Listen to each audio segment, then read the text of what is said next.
Ouvindo bem? Sim. Será que está funcionando? Agora está. Quer dizer, eu aqui estava errado. Boa noite a todos vocês, meus queridos. Que felicidade voltar a essa casa mais uma vez. Eu fico muito feliz e muito agradecido.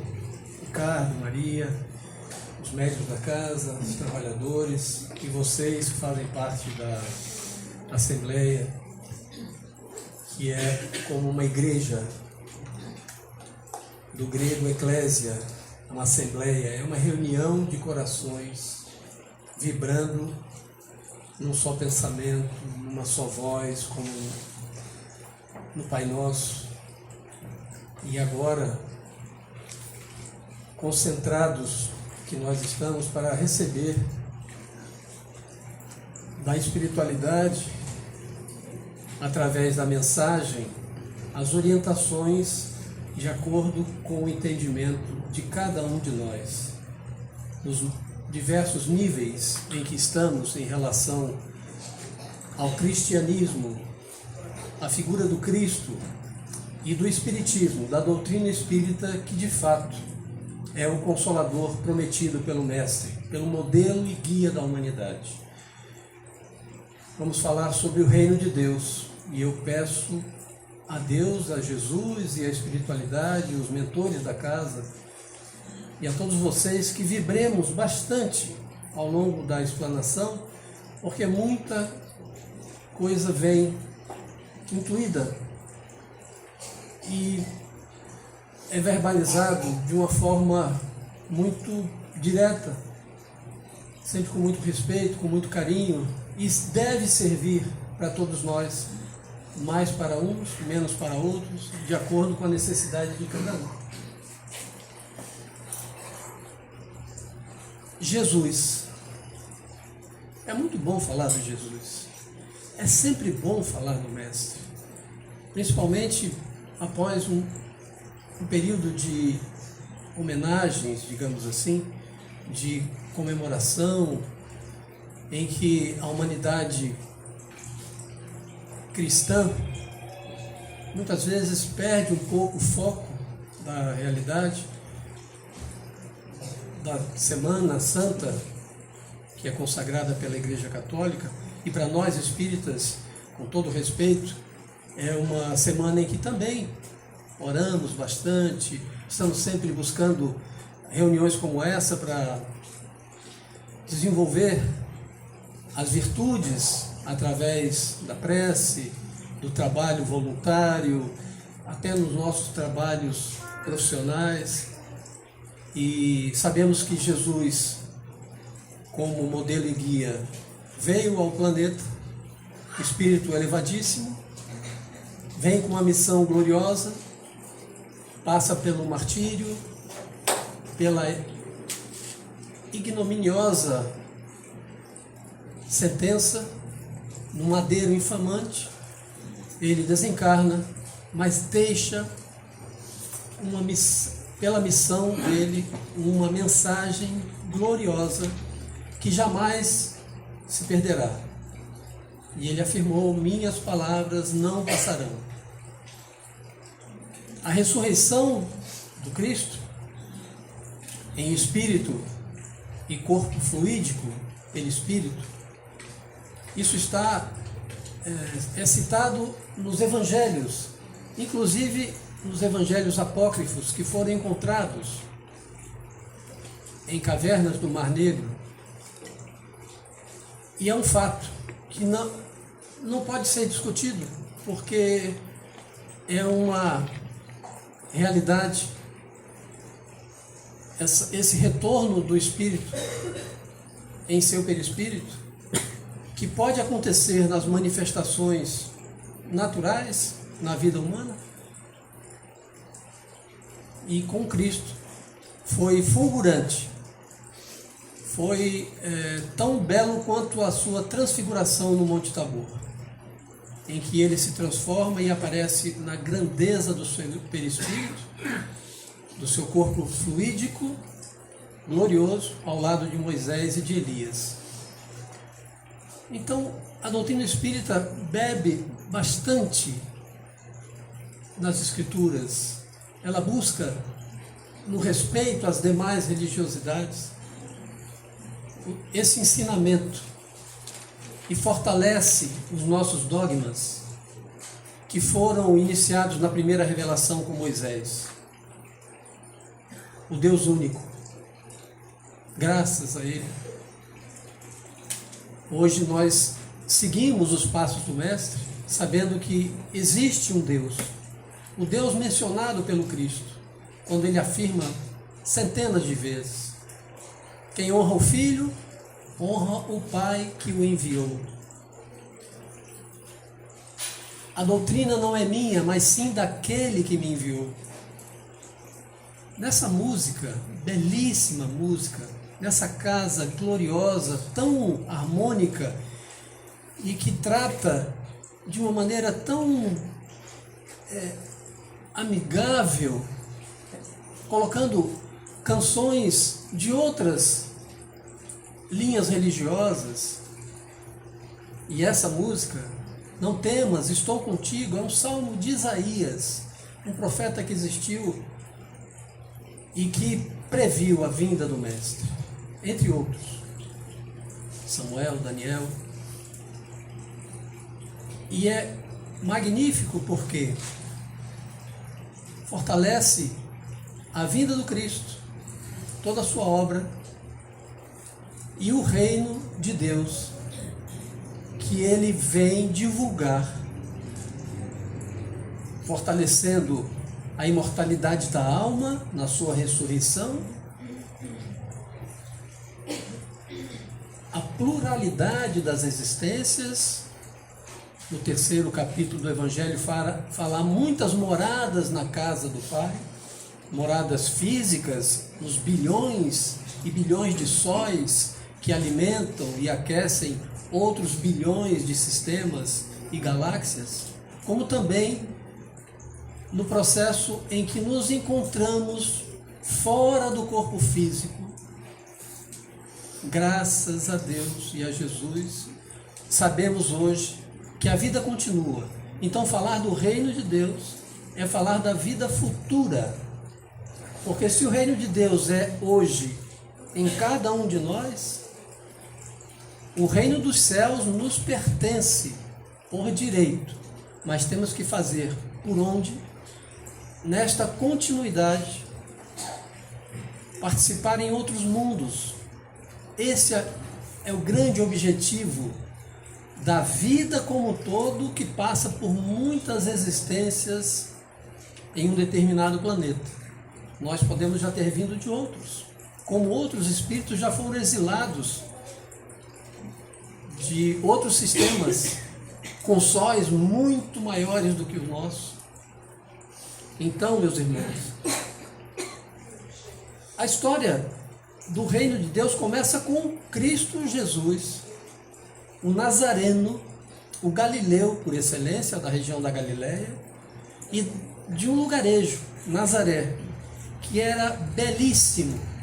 E na obra do Divino Peregrino, psicografia de Hercílio Mais, ele, através do espírito Ramatiz, que foi um filósofo egípcio contemporâneo do Cristo, olha que coisa linda, ele descreve Nazaré, que ao contrário do que podemos imaginar, uma região muito pobre e miserável, embora sim, a população pobre, mas não miserável, trabalhadora, num ambiente belíssimo, colocam o Espírito do Cristo num corpo perfeitíssimo ao nascer, e ele é entregue nessa região, que para ele foi extremamente aprazível, porque lembrava as belezas, a luminosidade e a grandeza do mundo espiritual.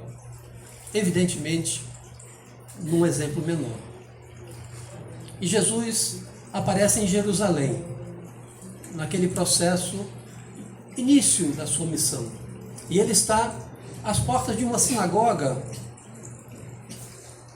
próximo ao templo de Jerusalém, um templo grandioso, templo de Salomão, toda aquela pompa, aquele Fausto, a riqueza, a beleza estrutural, não é possível negar, mármores maravilhosos, uma construção belíssima. E Jesus está ali e alguns fariseus, sacerdotes e outros conversavam, ociosos, como diz Humberto de Campos na obra Boa Nova, ociosos, e observam Cristo, sem saber quem era aquele homem belíssimo.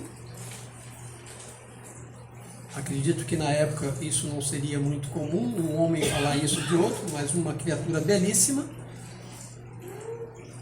ratificando o que disse Públio Lentulus, o senador romano, que na obra Há 2000 anos, o espírito que habitou o corpo de Emmanuel. Como vocês sabem, esse espírito foi o mentor de Francisco Cândido Xavier e passou por múltiplas existências entre eclesiástico, escravo e por aí vai. Esse Públio Lentulus escreve uma carta para o imperador romano Tibério descrevendo o Cristo. Quem tiver a oportunidade, compre e adquira esse livro Há 2000 anos. Então, eles observam aquele ser magnífico, belo, diferente, mas um dos sacerdotes, chamado Hanan, chega-se até ele, arrogante, soberbo, altivo, como eram e como muitos são hoje em dia, infelizmente, criaturas ainda imaturas, espíritos imaturos, espíritos muito crianças ainda, que o próprio Cristo tem um imenso amor, e volta-se para Jesus e pergunta: que fazes por aqui, Galileu?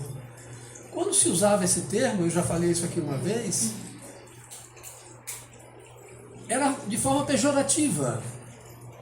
Além de Galileu, nascido em Nazaré, alguns falam que nasceu em Belém, não importa. Ele vivia em Nazaré. Cabelo repartido ao meio, sobre os ombros, uma cor magnífica que brilhava ao sol, aquele rosto perfeito, aquele porte elegante, sereno, olhos profundos. E Jesus diz: venho fundar o reino de Deus. Venho ao mundo implantar o reino de Deus. E o sacerdote, então, jocoso, diz: mas como? Como pode ser um reino? E olha, e evidentemente está se referindo a Jesus. Como pode fundar um reino um homem que anda de forma tão simples, com sandálias, sem as séculas, sem o seu exército, ou seja, a ideia do reino material, que ainda nos envolve muito nos dias de hoje. E Jesus diz a frase mais bela, uma das mais belas: a obra, o reino de Deus, é a obra divina no coração dos homens, do gênero humano, homens, mulheres, enfim, uma obra que é plantada, que é introduzida nas mais profundas fibras do nosso espírito, através da prática, através do conhecimento, através do desenvolvimento da fé.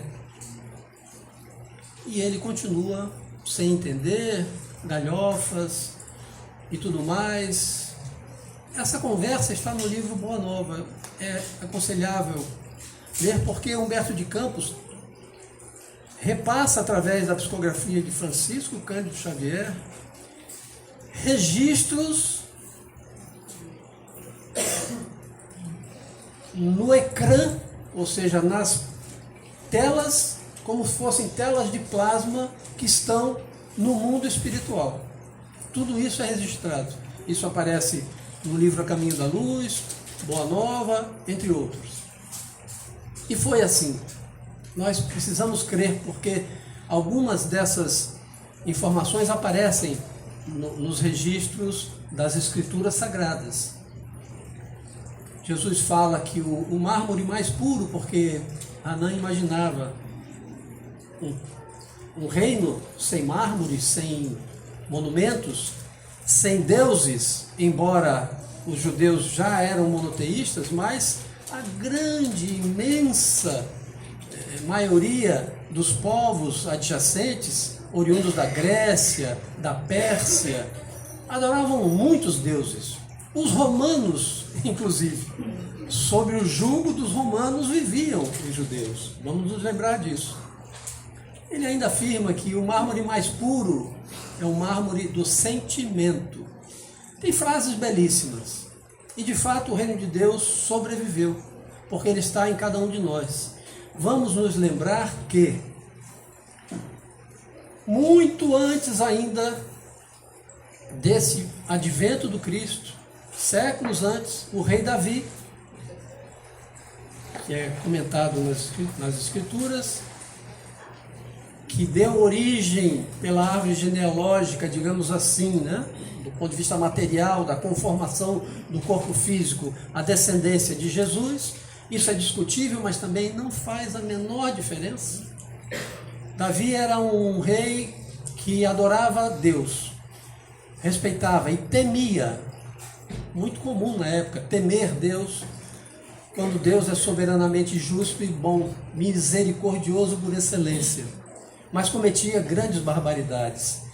E o seu profeta, ou seja, o seu auxiliar direto, aquele que lhe passava as informações, que corrigia os seus atos, muitas vezes muito complicados, Natan, esse profeta, em conversa com Davi, ele diz assim: Davi, vou construir um templo para Deus. E Natan diz assim: Deus não habita templos construídos pelas mãos dos homens. Essa é uma das frases mais belas e perfeitas para entrarmos nesse assunto do reino de Deus em nós. Qual é o templo de Deus? Ou melhor, quem somos os templos divinos? Somos nós. O reino de Deus está dentro de nós. Ele está vinculado diretamente a cada um de nós desde o momento da nossa criação. Ah, mas eu fui gerado pelo meu pai, pela minha mãe. Esquece isso. Volte no tempo alguns milhares, se não milhões de anos, quando fomos criados espíritos simples e ignorantes de não entender e não saber a imagem e semelhança de Deus. Isso está nas Escrituras. Que imagem e semelhança é? A imagem e semelhança da energia fluídica da inteligência suprema, como diz Kardec no Livro dos Espíritos. A causa primária de tudo desenvolveu no seu pensamento, se é possível falar assim, e idealizou o espírito que habitaria em corpos mais perfeitos como nós, para se desenvolver ao longo de tempos em tempos, com o objetivo de habitar o universo. Que coisa incrível isso! Há muitas moradas na casa do meu pai, então existem muitas pessoas morando, muitos espíritos morando, com diferentes perfis e constituições de corpos, muitas vezes muito sutis, mas ainda existem muitos planetas, orbes muito primitivos, mais do que a Terra, que já é um orbe de provas e expiações, mas que já foi um planeta primitivo, desde lá da época dos dinossauros. Depois surgem os primeiros primatas e posteriormente o homem, em situação ainda bem deficitária do ponto de vista de entendimento. Então, quando Natan afirma que Deus não habita em templos construídos pelas mãos do homem, significa dizer que ele habita em nós. Ele habita em nós. E a nossa função, pela vontade, é desenvolver esse reino dentro de nós. Como é que nós podemos fazer isso? Pelo Evangelho. A boa nova do Cristo nos diz exatamente como devemos nos comportar.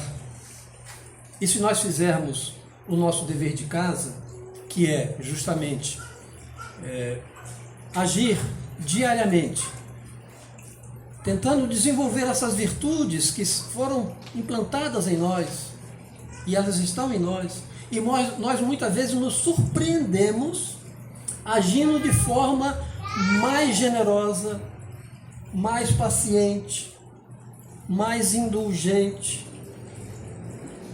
Há uma frase que eu vi esses dias, até para aliviar um pouco esse momento de reflexão, mas também para fortalecer a ideia, que o corpo humano, ele dispõe de um sistema nervoso.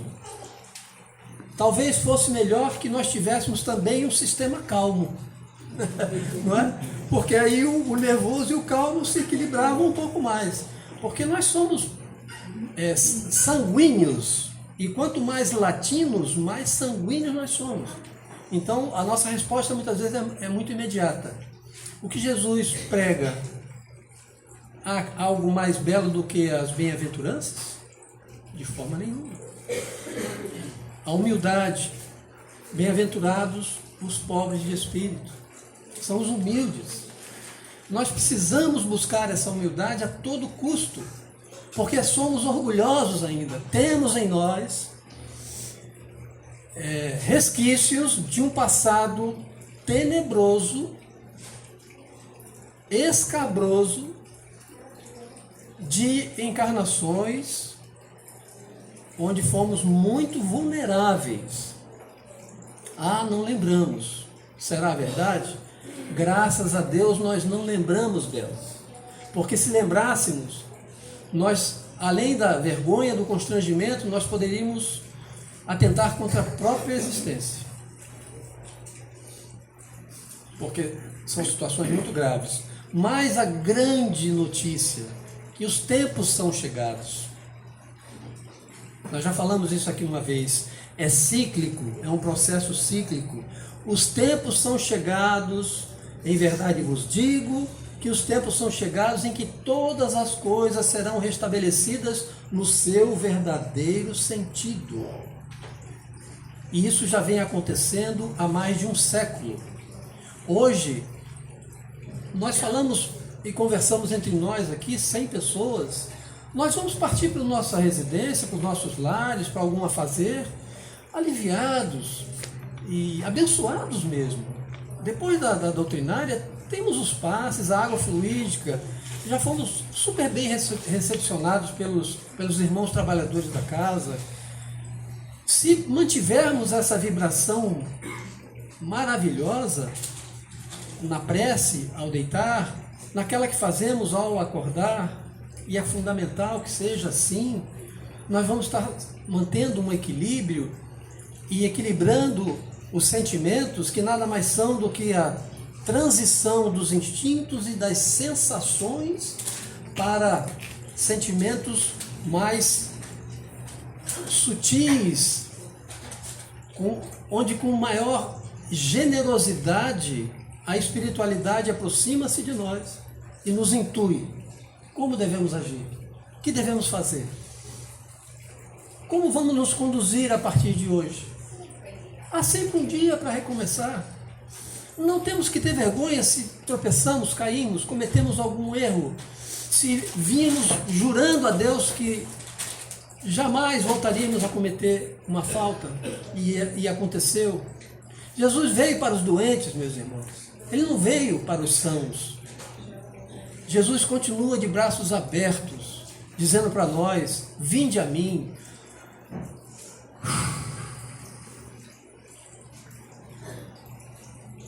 Vinde a mim todos vós que estáis cansados, aflitos, sobrecarregados, e eu vos aliviarei. É suave meu jugo, é leve o meu fardo. Ou seja, o que eu coloco como lei? Amar a Deus sobre todas as coisas. Nós não conseguimos ainda amar a Deus, mas não devemos nos sentir culpados por isso. Amar a Deus é ter com Deus uma ligação, porque ela existe do ponto de vista fluídico, aproximarmos mais de Deus e reconhecer que esse reino dele está em nós e que há de se desenvolver nas vidas futuras. Jesus nos afirma: vós sois deuses. Jesus no templo, sendo apedrejado junto a alguns apóstolos, esse é um fato, mas claro que não foi uma sentença, não foi aquele apedrejamento pelo qual passou Estevão. Quem quiser entender melhor isso, leia o livro Paulo e Estevão. Eles estavam em discussão com alguns sacerdotes e a intolerância, a soberba, já numa fase bem elevada da missão do Cristo, jogaram pedras em Jesus. Jesus para e diz assim: destruí esse templo e eu o erguerei em 3 dias. Captaram? É magnífico. Por quê? Os sacerdotes, os fariseus diziam, sorriam. É como se tivesse contado uma piada. Até aliviou um pouco a pressão do momento. Como é que você vai destruir um templo como esse em Jerusalém e vai construir em 3 dias? A que templo ele se referia, meus irmãos? Ao templo dele. Ou seja, o corpo de carne, o corpo fluídico e ele, espírito imortal superior. E não foi o que aconteceu? Ele não destruíram o corpo dele? Ele não foi massacrado? Ele não foi vilipendiado? Ele não morreu num madeiro infamante, como nós falamos? O corpo dele não foi retirado daquela cruz terrível? O corpo, a matéria, e desvaneceu, e aí a doutrina espírita entra numa linha suave para falar sobre o desaparecimento do corpo do Cristo, que também não importa. Ele deixou bem claro, quando ele retorna, em 3 dias, ele aparece em várias situações. Dizem que mais de dezenas de vezes. Esse é o templo de Deus. Nós somos templos vivos de Deus. Se vamos orar, estamos introduzindo, importando energias de amor de Deus, de Jesus, dos nossos anjos guardiães, para dentro de nós, desse conjunto magnífico, essa obra divina que recebe a obra suprema do amor de Deus. Bem-aventurados os mansos e pacíficos. Seja manso, seja pacífico. Eu falo para mim, meus irmãos. Eu tenho que falar muito para mim. Seja misericordioso. Tenha piedade. Desenvolva virtudes e sinta-se cada vez mais elevado, cada vez mais ligado a Deus, por intermédio de Jesus. Jesus continua sendo e será o elo de ligação indestrutível da humanidade inteira, inclusive de quem acredita ser ele um simples profeta. Que tolice! Todos os fundadores, todos os religiosos que iniciaram as religiões no mundo, inclusive a China milenária, todos esses missionários foram enviados por quem? Se Jesus fez parte da construção, do planejamento do orbe, todos eles. Quem quiser entender melhor esse andamento, leia o livro A Caminho da Luz, que é um livro de ouro magnífico, Francisco Cândido Xavier. São 8h35. Ricardo me olha com olhos misericordiosos. Tem uma linha ali. Mas é isso. Como é bom sorrir também, não é? Como é bom, como é bom, como é bom. Ai, Deus do céu. Muito obrigado a vocês. Muito obrigado, Deus. Eu estava tão preocupado de não conseguir passar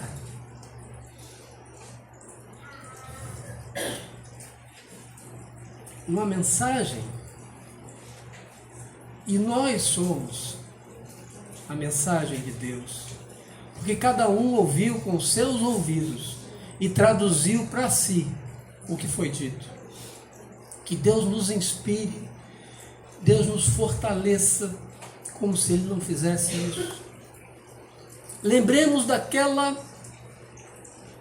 para encerrar, aquela é quase que uma profecia indígena que muitos de vocês conhecem. Índios, primeiros habitantes do nosso querido Brasil, coração do mundo, pátria do Evangelho. Espíritos ainda selvagens, iniciando a sua caminhada evolutiva. Então, o cacique muito sábio, o índio mais novo pergunta: pajé, por que sou tão intermitente nas minhas ações? Horas estou bem, horas não estou bem, horas faço o que quero, outras horas faço o que eu não quero.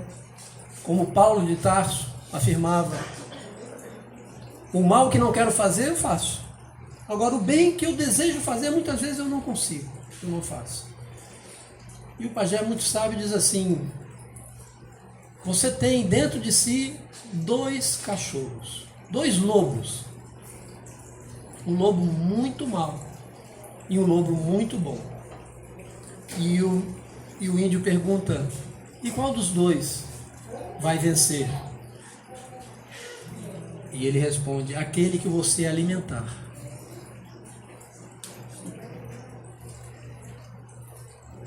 Tem Jesus nisso aí. Tem Jesus. Em tudo tem Jesus. Boa noite para vocês. Fiquem com Deus. Nós vamos fazer aquela salva de palmas para Jesus, mas antes eu gosto sempre de ouvir quando eu falo, a minha amiga fala assim: assim seja. Aí o que é que vocês falam? Então vamos lá. Assim seja. Graças a Deus.